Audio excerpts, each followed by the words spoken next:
Hi, this is Guy.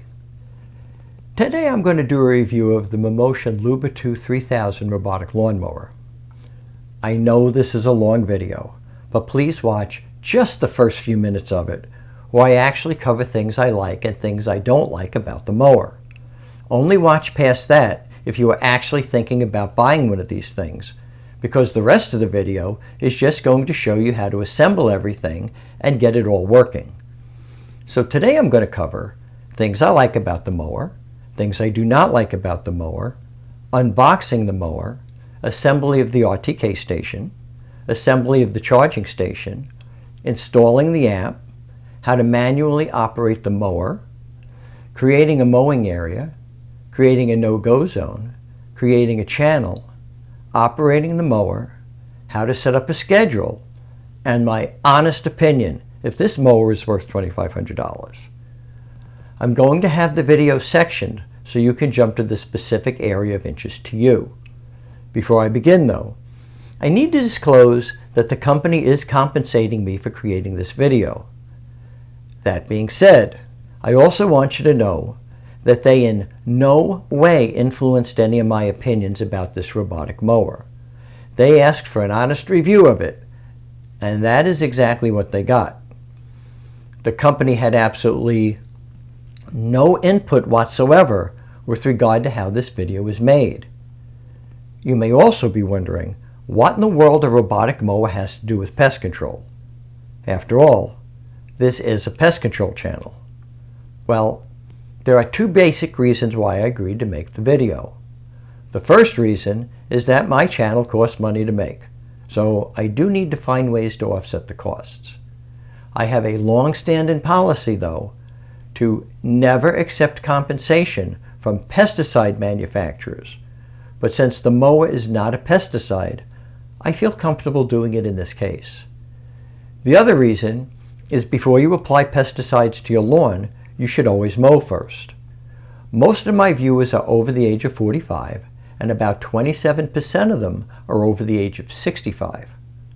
Please trust me when I tell you that mowing the lawn gets harder as you get older. So this may be something that my older viewers may wish to consider instead of going out and pushing a mower around all day. In any event, I'm going to pull no punches in the making of this video.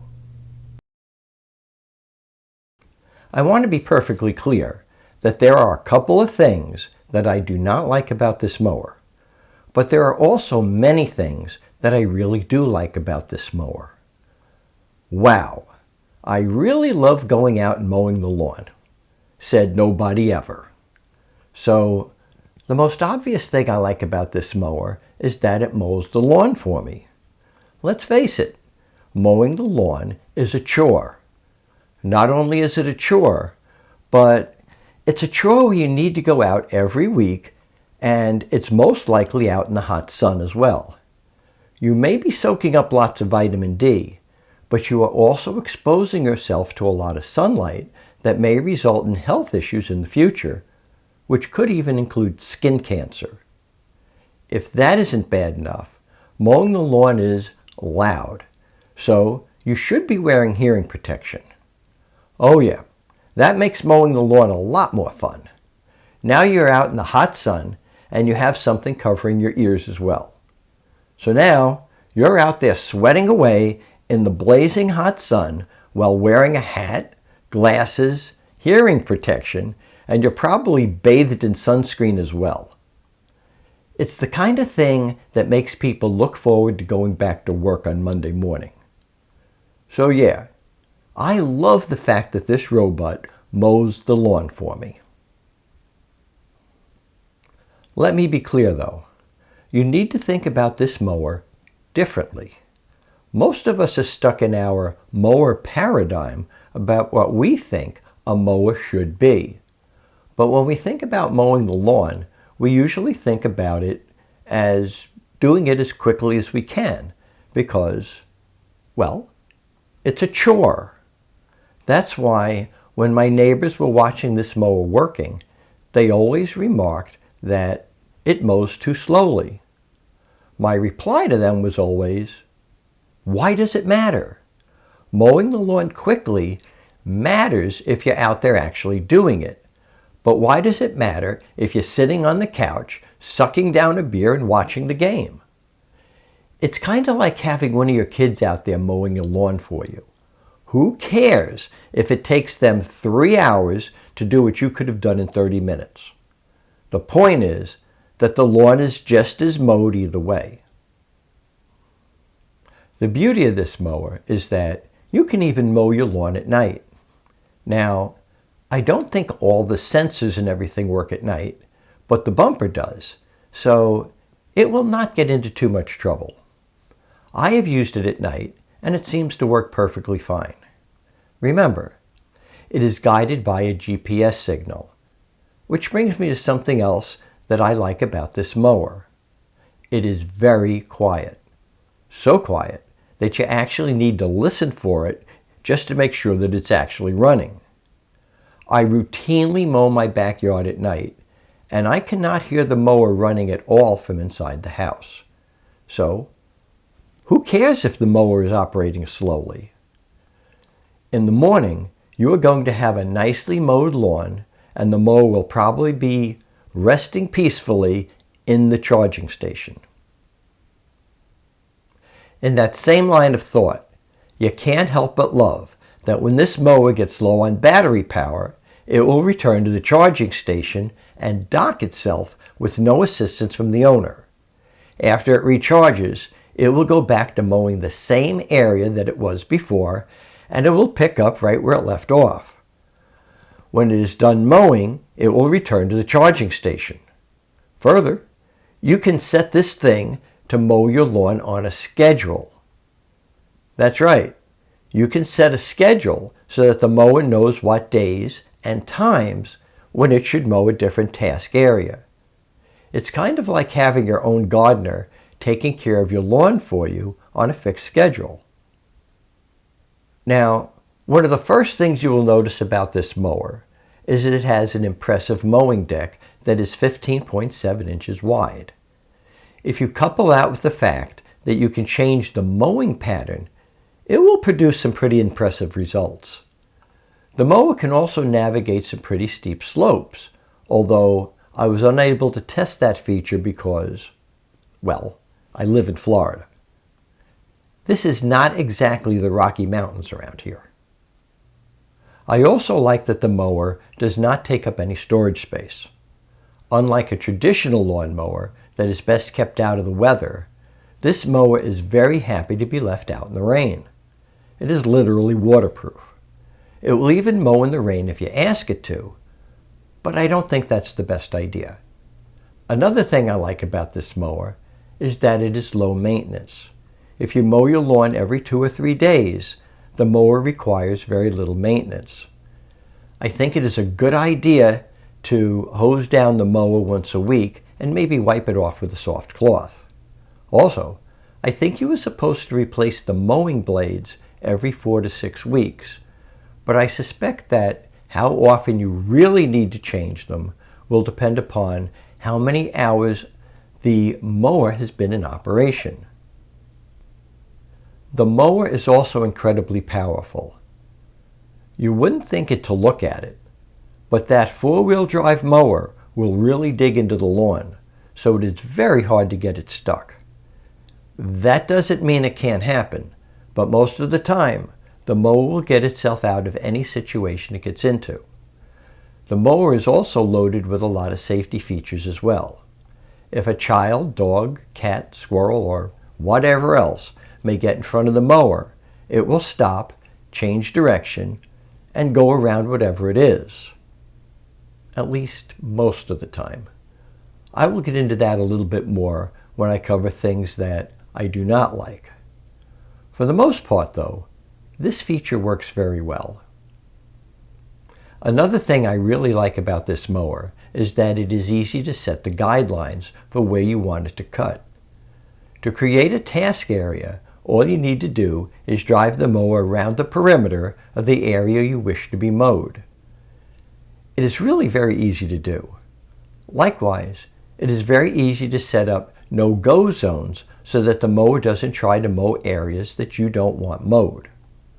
I also like that you can set up channels to tell the mower the exact path that you want it to take to get from one task area to another.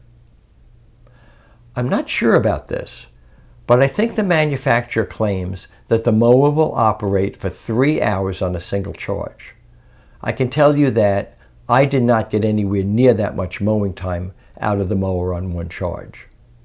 I found that the mowing time was closer to 1.5 hours. No matter though, because again, the mower will return to the charging station, recharge, and then go back and finish the job. Now let me talk a little bit about the app. A really cool feature in the app is that you can see where the mower is at all times.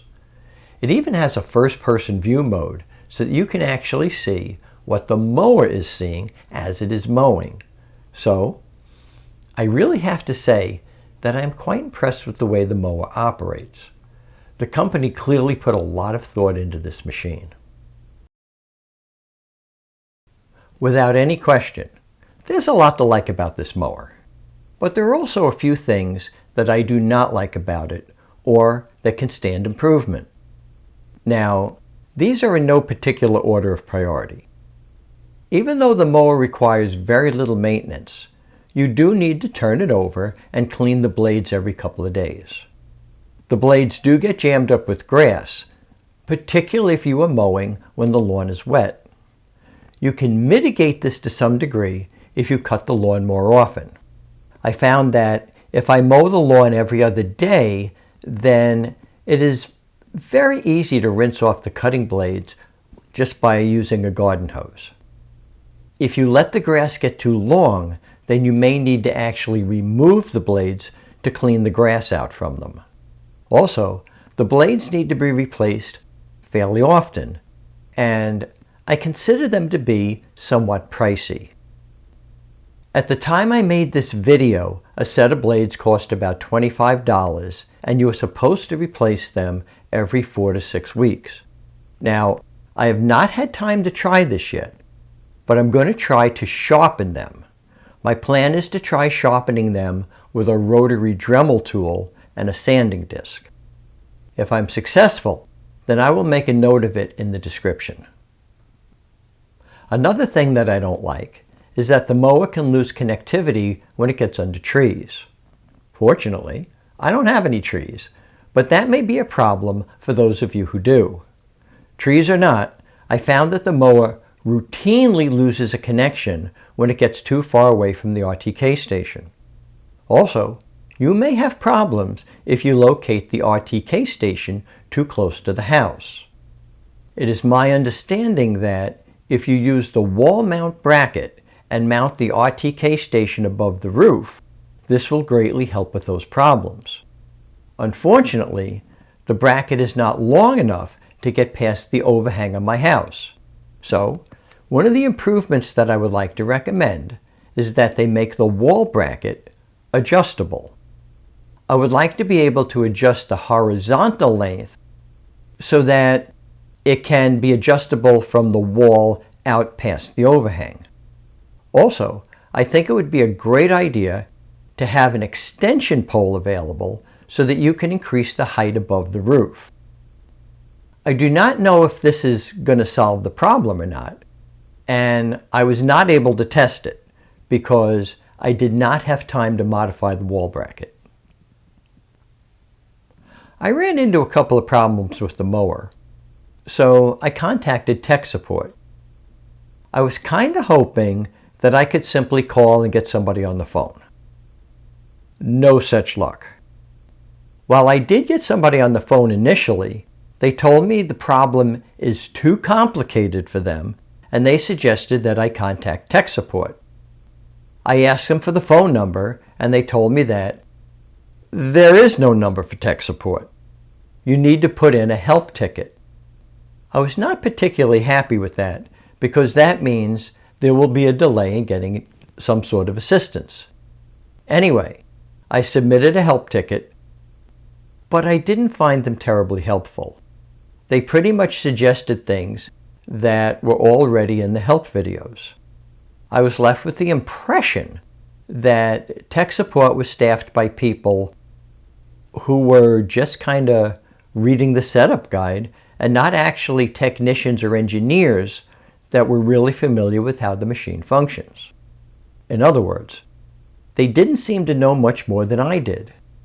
Finally, they asked me to send them the feedback log and the 3D vision log, which I did. They simply forwarded that to research and development. Now, those folks did make a suggestion that kind of worked, but didn't really solve the underlying problem. They did give me an idea though, so I tried my own solution and that did solve the problem. So eventually I did get it resolved, but it took some creativity on my part and it required a couple of weeks of back and forth emails with tech support. I would have been really happy and it would have been really nice to be able to get an actual tech guy on the phone to help me figure out what was going on. In that same line of thought, this mower can sometimes have a mind of its own.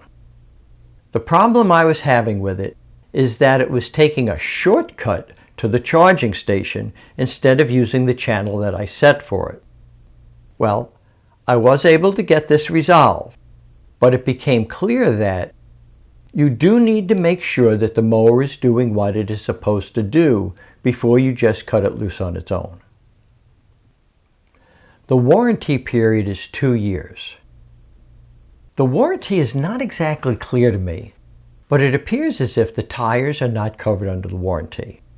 You would think that the tires should last that long. Now, my experience with most products is that they give you a warranty period that is just a little shorter than the life expectancy of the item. This is not always the case, but I suspect that it is with regard to this mower. So my guess is that this mower is probably going to quit working after about 3 years. One of the reasons I say that is because the battery is only warranted for 2 years, and batteries don't usually last much longer than that. I could not find it written anywhere, but people who own the mower have claimed that the battery is not replaceable, which of course is another opportunity for improvement. I would like to see them make the battery easily replaceable. Anyway, assuming that you get 3 years out of the mower and you pay about $2,500 for it, then the mower cost $833 a year. That's about $69 a month, not including the mower blades. So if you change the mower blades every 2 months, that will add about another $12 a month to the total, and that will come to $81 a month. Now, here's the thing. I can pay a lawn service to mow my lawn for me for $60 a month. This may vary from place to place around the country, but it probably will not cost much more than $81 a month. So it may actually be less expensive to hire someone to mow your lawn than it is to purchase this mower. It is also unclear how you get this mower serviced. I searched for dealers around the U.S., and while they are available in several states, it is unclear if they all provide service or just sales. It leaves me wondering, do you need to ship the mower off someplace to get it repaired? While the sensors really do a pretty good job, they do not always work.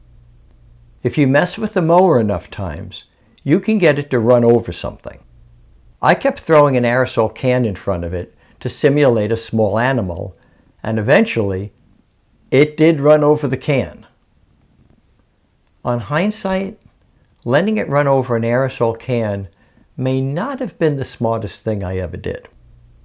Still, I think the avoidance system does do a pretty good job, just not perfect. I think another opportunity for improvement would be the ability to operate the mower from more than one phone. I have the app set up on my phone, but what if I'm away on a business trip? Sure, I can schedule a mower to mow the lawn on a schedule, But what if it runs into problems? My wife would have no ability to do anything about it. I'm sure they limit it like this for security reasons, but I think they might want to rethink that.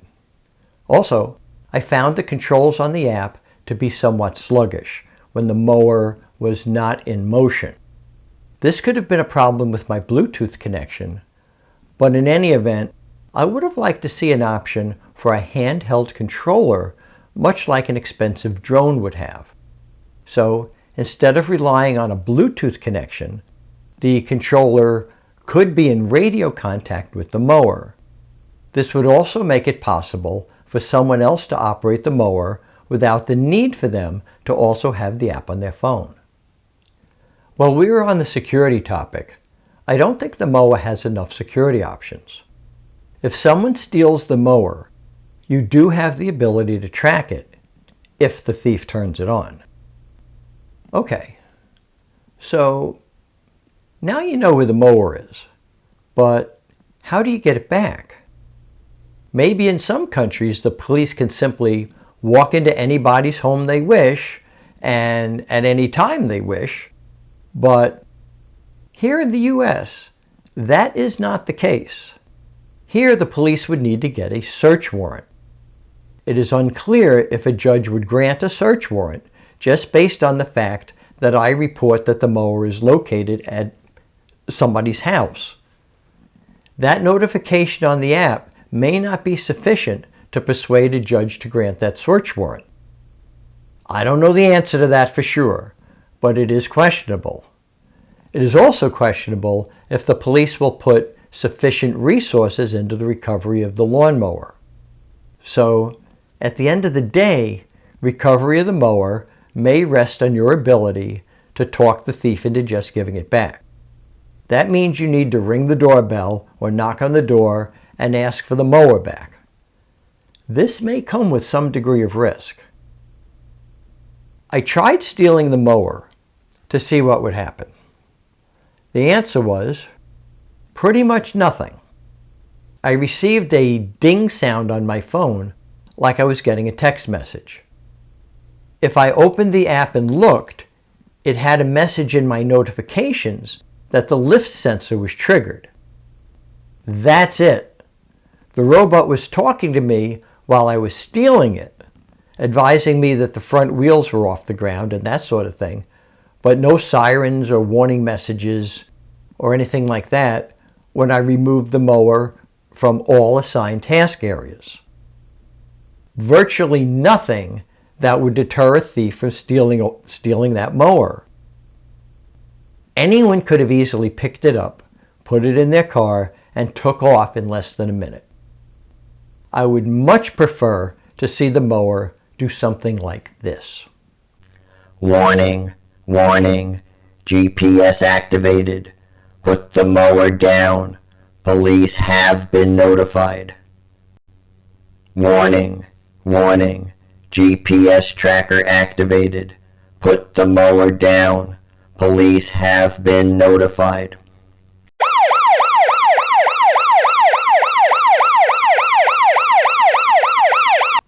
A similar message should be going off on the phone as well, even if the app is not open. This is definitely an upgrade that needs to be done. The mower can cut tall grass, but if you do that, then you need to use the chessboard path to get the lawn looking anywhere near acceptable. That is to say, the mower will need to cut the grass in two directions. Also, you will need to operate the mower at a very slow speed. Keep in mind too, if you cut tall grass, it is probably going to jam up the cutting blades. This problem will be worse if the grass is wet. So, the mower works best if you cut your grass every 2 or 3 days. My sense is that this mower works best on small yards. While the mower will return to the charging station on its own, and then it will continue right where it left off after it's charged, this will still limit the amount of area that the mower is capable of mowing. So, I think the mower is best used for a residential setting. I would not recommend this mower for somebody that has an acreage to mow. Obtaining the app and loading it on my phone was very easy, but setting it up was not. I found the setup process to be somewhat confusing and time-consuming. It is definitely something you can figure out, but it is not exactly an easy process. It literally took me all day to figure it out and to get everything working. For a full explanation of this and instructions on how to get through this process as easily as possible, please keep watching, because I will explain everything you need to know about setting up the mower and how to use it. When the mower arrived, it came in 3 boxes. The largest box was the mower and the charging station, but it also came with a wall mount kit and a garage. I started by opening the mower and charging station box, and the first thing that I came to was a very neatly packed quick start guide. The only assembly that is required on this mower is the front bumper and the vision module that are both packed neatly in the top of the box. Also included in the packing was the RTK reference station, the antenna, and the keys. Rounding out the packing in the top of the box was the poles to mount the RTK reference station, the power supply for the charging station, and the spiked anchor for the RTK pole. When you remove the top piece of the styrofoam, it reveals the mower and the charging station. You will also find an accessory kit, replacement mower blades, and a power extension cord. Be careful when removing the mower because it is just a little bit heavy. The main part of the charging station is located under the styrofoam packing. Just pull up on the top of the charging station and it should come out pretty easily.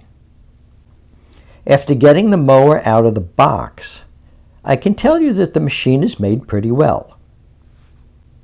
It's not cheap plastic and it looks like a very solid build. The mower has some weight to it as well. The rear wheels are made of rubber, and it looks like they are going to grip the lawn pretty well. The front wheels are hard plastic, and they have cylinders that revolve in a 90-degree angle to the wheels. I presume that this is to help the mower make 0 radius turns. The mower also has a front suspension system. When you open the accessory kit, you will find a tool that will double as a Phillips screwdriver or an Allen wrench. You will also find the charger for the RTK reference station, and it includes a long extension cord, so you can locate it a reasonably far distance from an outlet. Additionally, there are some clips that can be used to attach the wire to the RTK reference station pole. The screws that are used to attach the vision module are also included in the accessory kit. To install the vision module, all you need to do is attach the 2 connectors together, which is pretty straightforward. They only go together one way. Just put the vision module in place and insert the screws. Personally, I never tighten the screws up until all of them are lined up and I get them started. Then I go around and tighten them all up, being careful not to over-torque them. When you're finished, just remove the front sticker. After that, just install the bumper. It plugs into the front of the mower and you secure it with 2 screws. There are 2 extra screws included, so you have a total of 4 of them. However, 2 of them are spares, so don't waste time looking for a place to install them. Now it's time to install the key. They give you 2 of them, but you only need 1. You will find the key also included with the accessory pack. There is a sticker on the back of the mower where the key goes that tells you what everything is. Now, I found it a little confusing that there is a place to install a SIM card, but it is unclear how that works exactly. Hey, I'm 74 years old. What do I know about SIM cards? I know that they go in your cell phone, and that allows you to make calls, but do you need a subscription to a cell service if you want to install a SIM card in the lawnmower? I don't see anything in the directions that covers this. I think it may allow for some cool features, but I'm going to need to do some research to figure out how it works. So, for now, I'm just going to install the key and see how it operates without the SIM card. To assemble the RTK station, find the pole that has the opening on the end with a screw fitting and the opening on the side, and then snake the wire that is attached to the RTK station through the top of the pole and out of the side hole. Pull the wire all the way through, line up the RTK station correctly with the pole, and then simply screw it together. You will notice that the next section of the pole has a female screw fitting on both ends. One end has a wider fitting than the other. You want the end with the wider fitting, and that will screw into the section of the pole that you already attached to the RTK station. Now, screw the anchor into the end of the pole. Finally, install the antenna onto the RTK station to complete the assembly.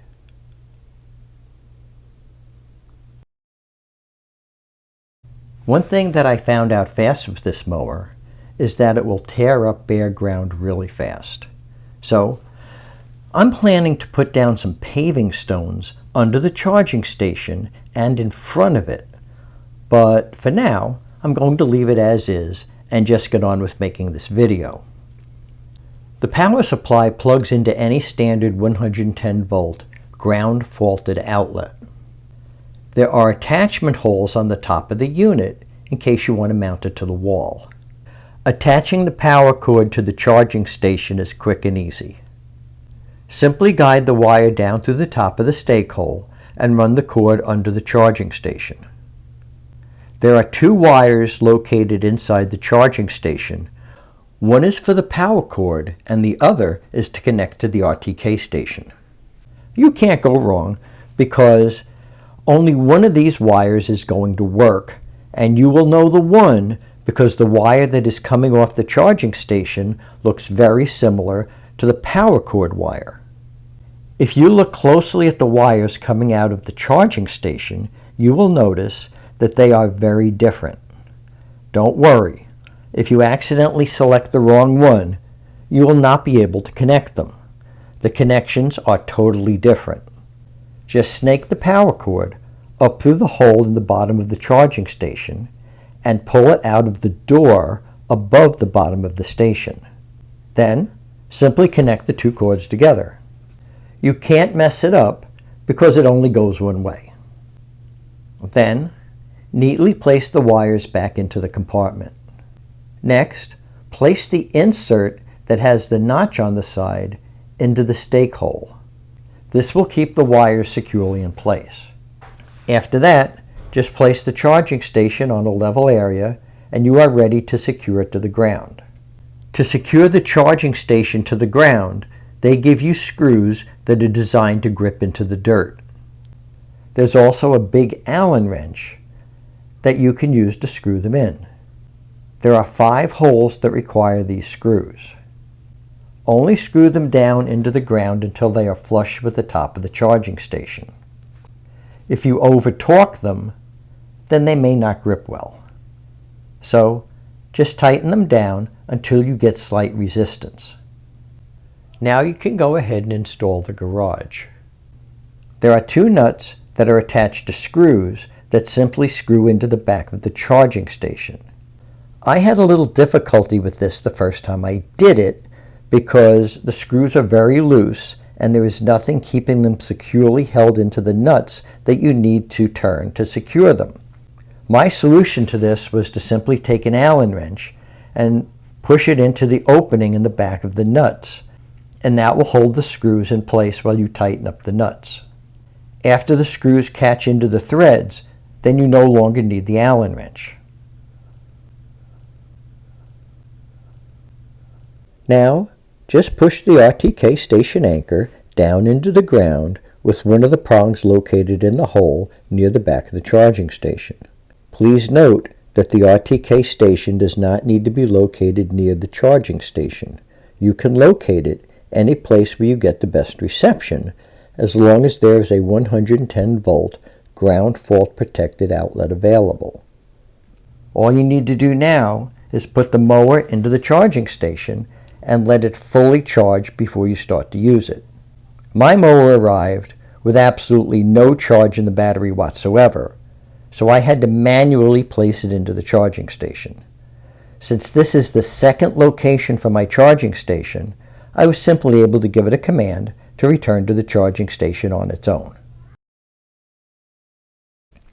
One of the things I like about the Quick Start Guide is that it provides QR codes that will take you to user support, the app download, and a Facebook page. I have not used the Facebook page, but I did find the app download and the user support QR codes to be helpful. After you download the app on your phone, you will get a screen that looks like this. I found this a little bit confusing. It is pretty clear that they want to know the country that I live in, and it's pretty clear that they want my email address. But I didn't understand the code line. It appeared as if they wanted me to enter a code, but they didn't give me a code to enter. So I just went ahead and clicked on the Send button, and it told me to check my email, and it gave me a 60-second time frame to enter the code. I checked my email, and I never got a code. So I tried it again, and I still didn't receive a code. I guess the third time's the charm, because this time they did send the code, but it took about 35 seconds for me to receive it. That means I only had 25 seconds to enter the code into the app and then agree to the terms and conditions. I managed to get this done with about 5 seconds to spare. I honestly don't know why they have a time limitation on it. It makes no sense to me, but it is there, and you do need to deal with it. After you get past that point, then it's going to want you to create a password. They want you to type in the password twice, which is pretty common, but what I don't like is they don't provide an opportunity for you to see what you're typing. All you get to see are little dots.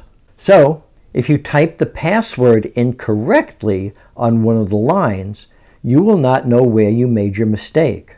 I had to enter both lines 3 times before I got it correct. I think that may be a consequence of having very fat fingers, though. Nevertheless, it would be helpful if they allowed you to see what you were typing. If you somehow manage to survive getting the app installed and the account set up, then you are going to need to add the RTK station and the mower to the app. The app will show you all the devices that may be available to you. I'm not sure if it matters if you add the RTK station first or the mower first. I added the RTK station first, and that was pretty easy to do. Naturally, you want to make sure that the unit you are adding is turned on. Just click on the Add button and the app will search for the available devices. It quickly found the RTK station. Just click on the little plus sign and it will open up the available routers that you can choose from. Simply select the one you wish to use and enter the password. You may need to click on the Join button on the top of the screen. Please note that you need a router that uses a 2.4 gigahertz and not a 5 gigahertz. Newer routers today will generally offer both options. If everything goes as it should, then it should say Adding Succeeded. Now you can go ahead and do the same thing with the mower. The app will give you the option of selecting the Luba 2. Keep in mind that unless you use a SIM card in the mower, then you need to use a Bluetooth connection this time and not a Wi-Fi connection. If you try to connect to the router, then you are going to get an endless message on the phone that says positioning. Yeah, I admit it. I did make that mistake. What can I tell you? Everybody knows that old people can't handle technology, right? Anyway, connect the mower with the Bluetooth on your phone and things should work just fine. If you were asked to upgrade the firmware, then that would be a pretty good idea. If you did everything right, then you should get a message on the phone that says, "Ready." Congratulations.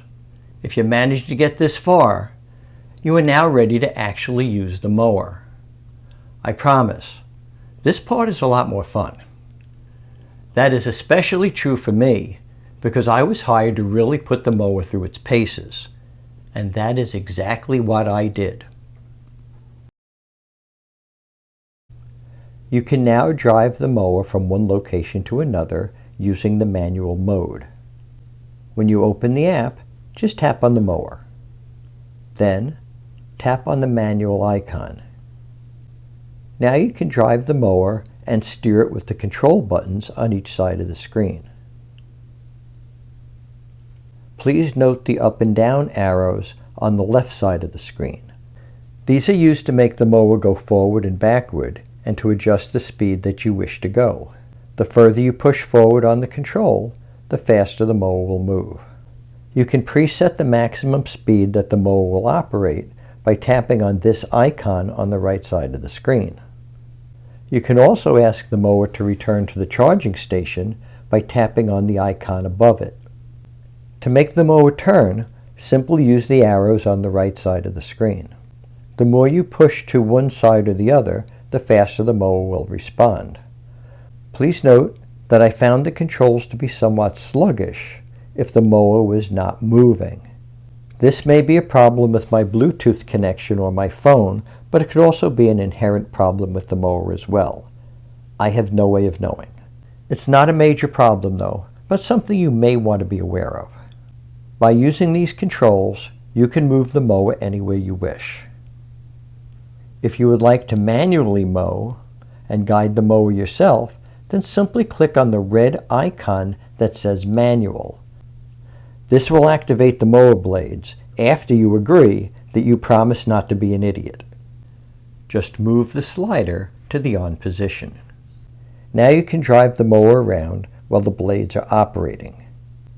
I have not used this feature very often, but when I have used it, I noticed that the mower will turn itself off quite often and I need to re-engage the blades again. I found that to be somewhat annoying. Please note that to operate the mower, you have to ask it to leave the charging station first. If you simply touch the forward arrow, then it will give you a message that you can choose to automatically have the mower leave the station, or you can select manual operation. I always just select click here to leave.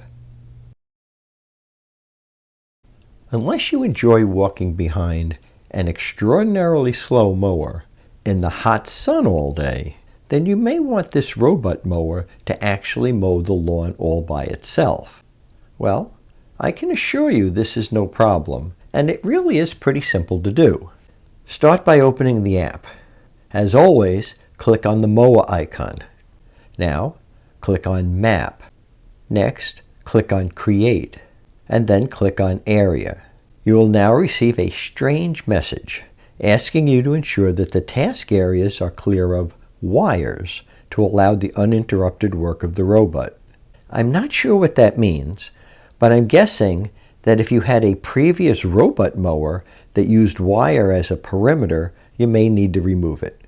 I honestly don't know. That's just a guess. In any case, just click Got It. I know, I don't got it either, but click on it anyway. This is the only way the thing is going to work. Now, drive the mower to the perimeter of the area that you wish to create, and then click the arrow at the bottom. A screen will open up asking you to manually control the robot along the lawn perimeter to map the task area. Basically, you just want to drive the mower around the perimeter of the area to be mowed to let the mower know that it cannot go past that point. It's kind of like creating an invisible fence that the mower cannot cross. To finish up, make sure that you drive the mower back to the original starting point. You will immediately get a message that the mapping is completed and you just need to click OK. Then just click Finish to save the map area. And that's all there is to it. After you finish creating an area, there may be parts of that area where you do not want the mower to go. A good example would be that I do not want the mower to encounter the parts of this playground that are in contact with the ground. Excluding this area is pretty simple. All you need to do is create a no-go zone.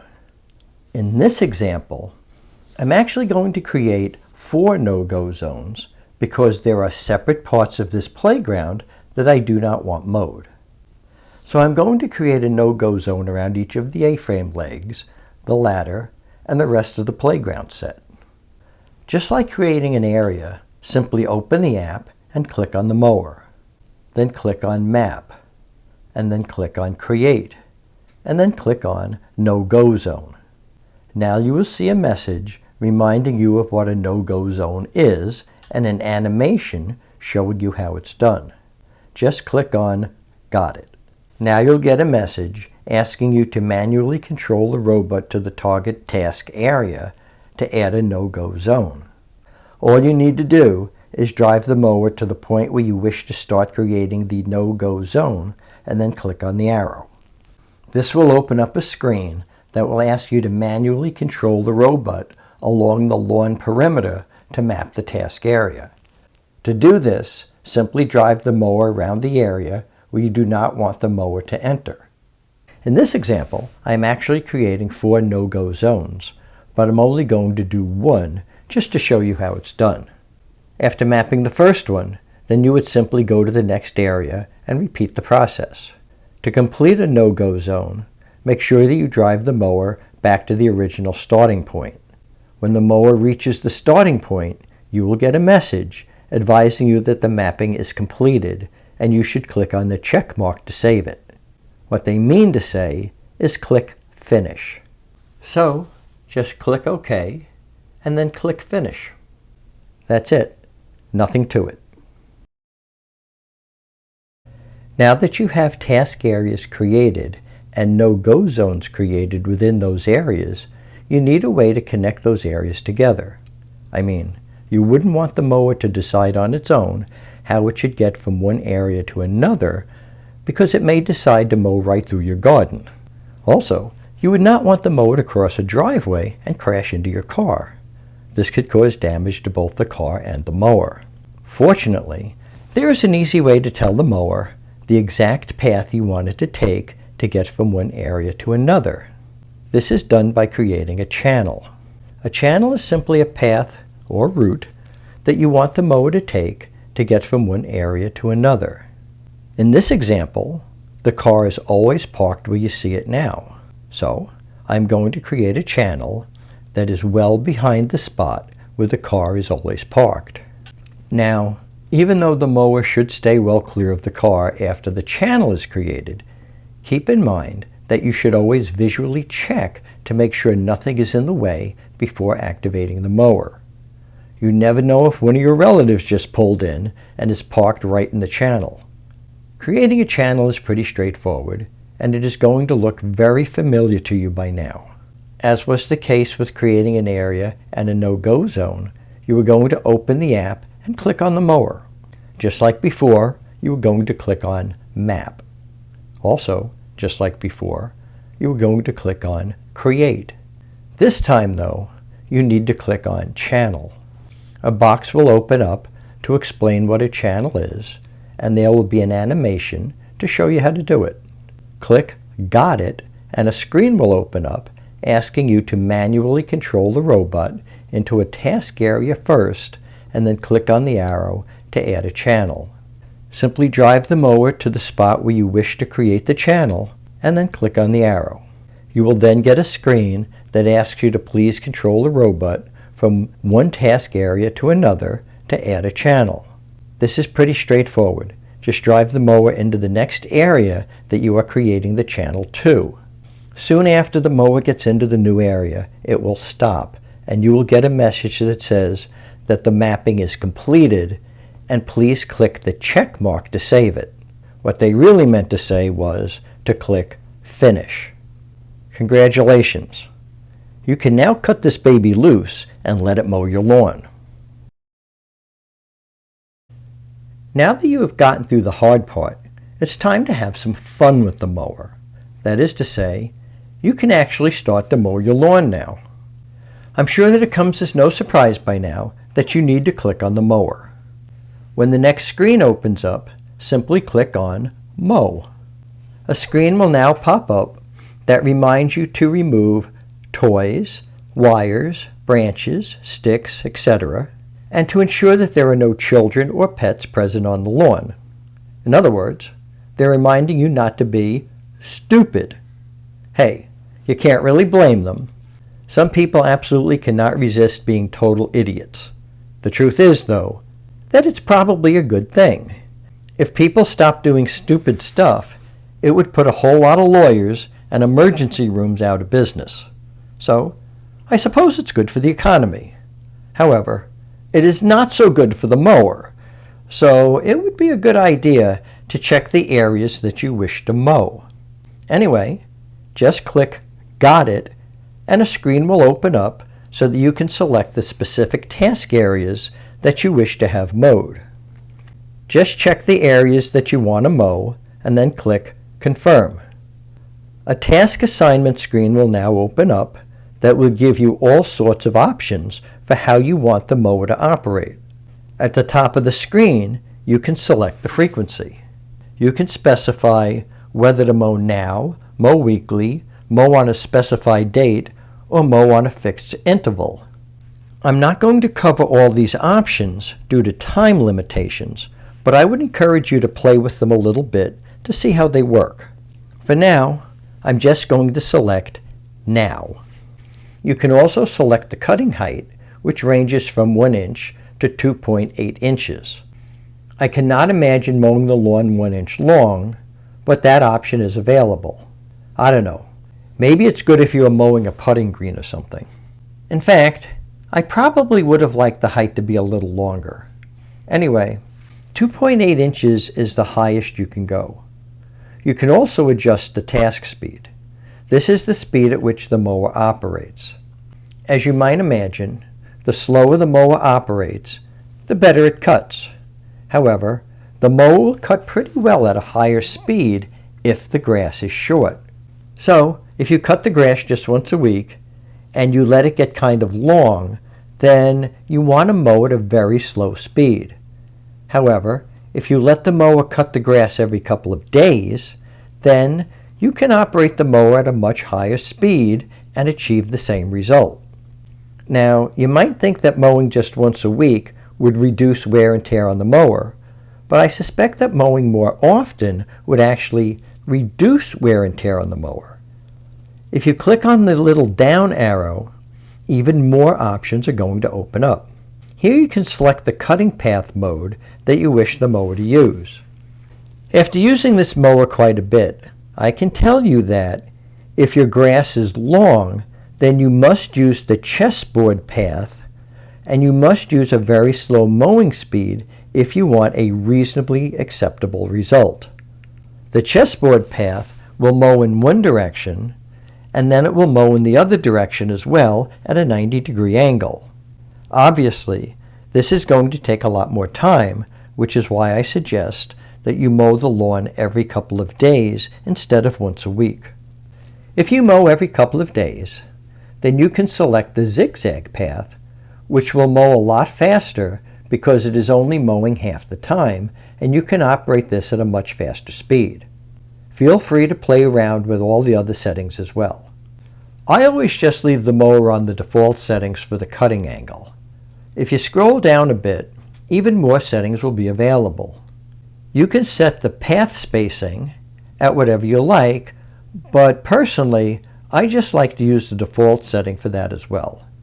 The next thing you need to think about is how you want to set the obstacle detection mode. This is basically how acceptable it is to you for the mower to touch something that is in its way before it makes a decision to move in a different direction. When I first started doing this, I didn't want the mower to touch anything ever, so I set it on no touch, but I quickly learned that this could confuse the mower at times. Unfortunately, there are times when the sensors do not always function the way we'd like them to. The mower is amazing, but it is just a machine, so it does get it wrong sometimes. Therefore, if you don't want the mower to simply stop on you sometimes and quit mowing altogether, then you may want to think about setting it on slow touch. Naturally, you may want to experiment with these different settings to see which one you like best. Next, you can set how many laps you want the mower to make, which is the area perimeter.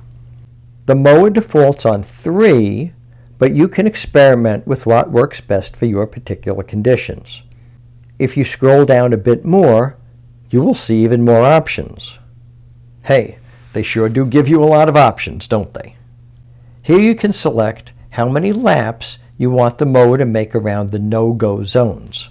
The mower defaults at 1, but you may want to experiment with this to see what works best in your particular situation. I found that 1 lap works perfectly fine for my lawn. Finally, you can select the path order. This means you can have the mower cut the perimeter first or inside the perimeter first. That would be perimeter first or zigzag first. The mower defaults at zigzag first. I don't think it makes much difference, so I just left it on zigzag. If you want to get fancy, you can adjust the cutting path angle, but I just left it on the default setting. You can also adjust the start progress. I'm not sure how useful this is most of the time, but it does give you the option of not starting from the beginning of the mow. After you are finished with the settings, you can preview the area or simply click Start. A screen will now open up telling you the machine is self-checking results. When all the check marks are green, then the mower is ready to start working. All you need to do is click Next. The mower will now go to work and mow your lawn. You will notice on the screen that it says Working. If for any reason you need the mower to stop, simply click on Pause.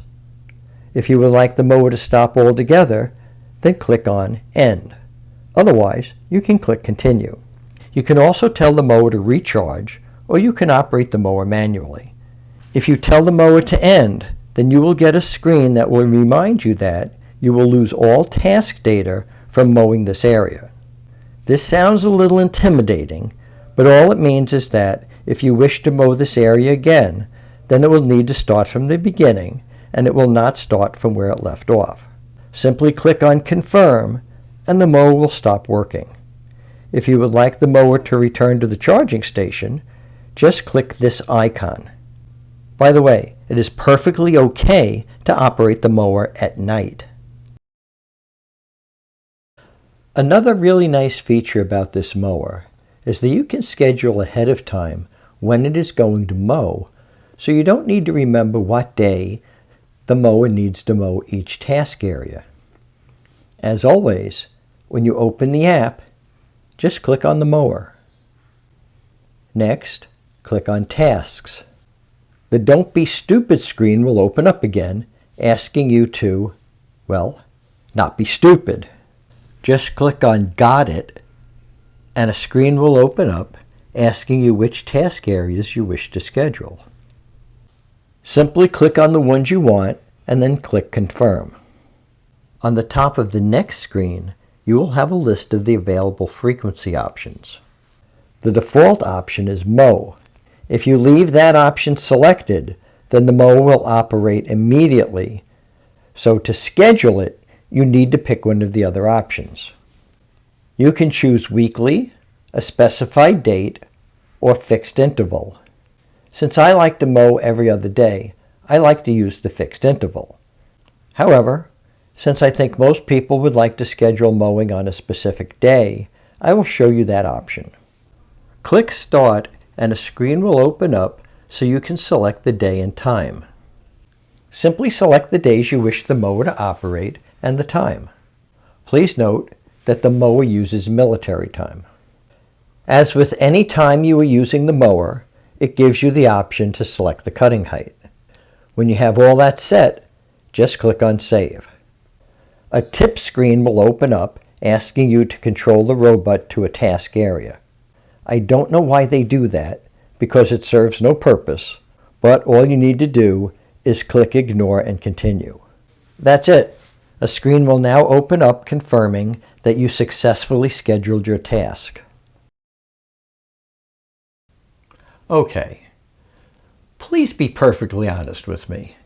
Did you just skip the entire video so you could cut right to the end to see if the mower is worth $2,500? If you did, then I can't say that I blame you. For those of you that did sit through this entire video, I would like to thank you very much. You probably deserve some sort of a medal for doing that. Hopefully, you did learn all you need to know about the mower.